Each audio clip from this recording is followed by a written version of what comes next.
Olá, meus amigos, olá, minhas amigas.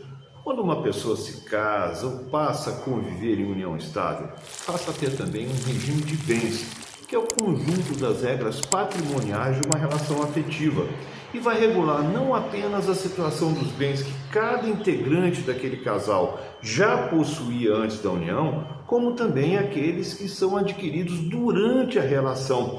E isso vai determinar, em caso de divórcio ou até mesmo em caso de falecimento, como será feita a partilha desses bens quando essa relação terminar, seja pelo divórcio, seja pelo falecimento.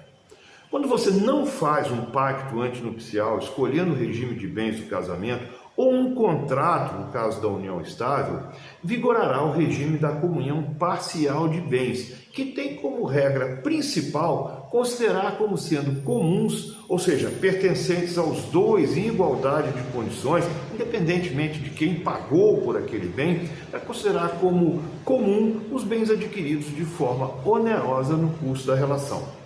Como regra, o regime de bens se mantém durante toda a relação, mas o que muita gente ainda não sabe é que é possível modificar esse regime de bens mesmo no curso da relação.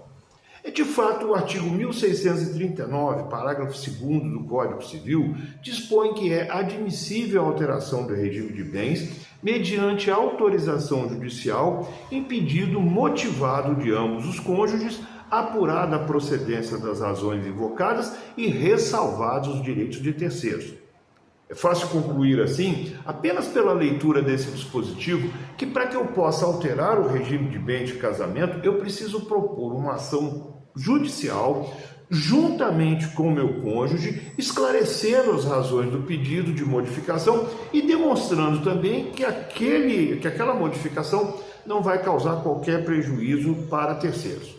E na união estável, precisa de uma ação judicial? Olha só, o meu entendimento é que na união estável não há essa necessidade, bastando para alterar o regime de bens um contrato ou uma escritura pública. Se a união de bens não tiver sido formalizada, qualquer instrumento é apto, mas se ela foi formalizada por meio de escritura pública, somente outra escritura pública pode servir para alterar o regime. E por que no casamento eu preciso de uma ação judicial?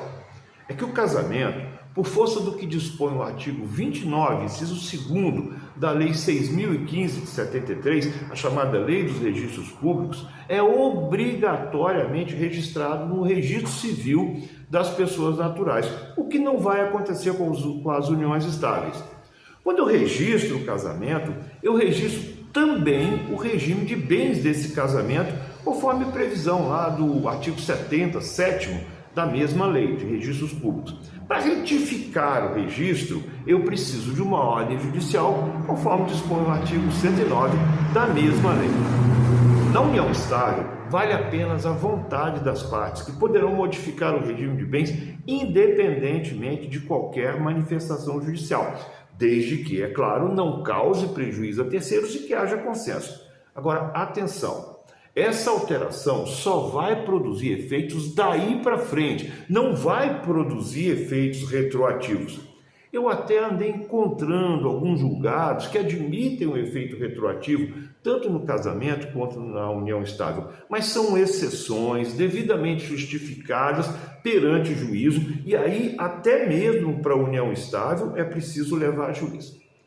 E eu vou deixar uma dica para vocês. Se vocês forem realmente fazer a modificação do regime de bens do casamento de vocês, não se esqueça de relacionar todo o patrimônio que o casal já tinha até ali, especificando quais são os bens próprios, quais são os bens comuns, de preferência, e se vocês forem mudar para um regime ainda mais restritivo, como por exemplo é o caso de mudar de comunhão parcial para separação total, eu considero o ideal que se faça sempre a partilha desses bens antes, até no próprio instrumento relaciona os bens, ou então faz melhor, faz a partilha.